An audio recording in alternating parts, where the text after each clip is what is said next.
been nearly 5 decades since 2 car bombs killed 6 Coloradans in Boulder, and to this day, nobody's been charged in the bombings. Denver 7's Angelica Albaladejo shows us how the legacy of Los Seis de Boulder lives on nearly 50 years later. Nestled at the foot of the Flatirons, tucked between cottages and hiking trails, Boulder's Chautauqua Park is known for its beauty.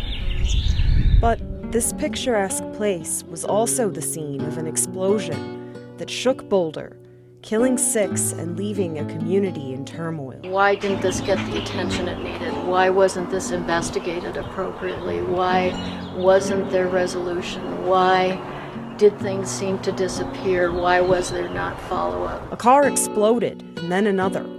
It all happened within 48 hours in May 1974. The bombs took the lives of Neva Romero, Una Jaakola, Reyes Martinez, Heriberto Terran, Francisco Doherty, and Florencio Granado.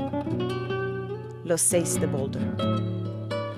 Federal and local law enforcement agencies investigated, but no one was ever charged. The mystery and the unsolved nature of it has a draw, but I think it's much bigger than that.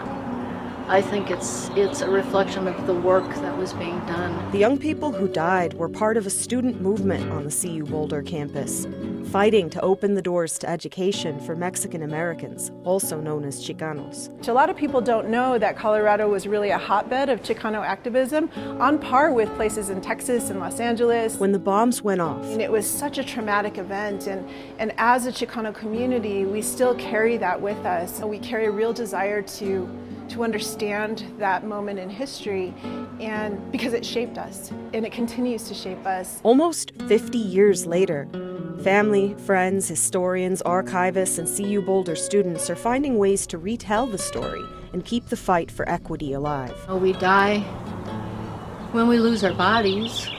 We also die when people forget about us.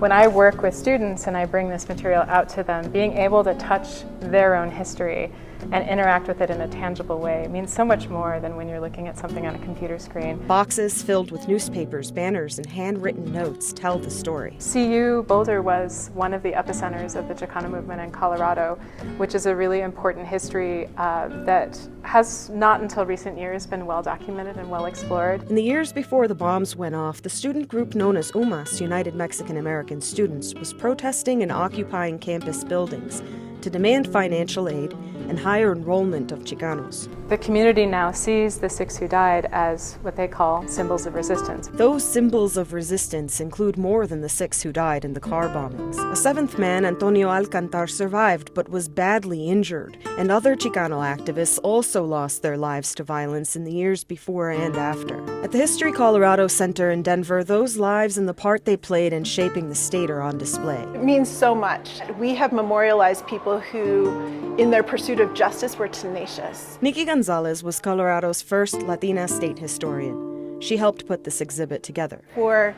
later generations to look at these panels and to see, leaders from their own community is a great inspiration for continued movements for educational access, equity. But apart from inspiration, the story of Los Seis also reveals the stark reality of discrimination and violence that sought to silence the movement. Los Seis, the 2 car bombings, really represent a moment when people just kind of became very insular, and there was a lot of fear in the community. But that fear and pain hasn't stopped Coloradans from remembering what those activists stood for. Una and her friends were very committed to higher education and higher education for everyone. So many of the efforts that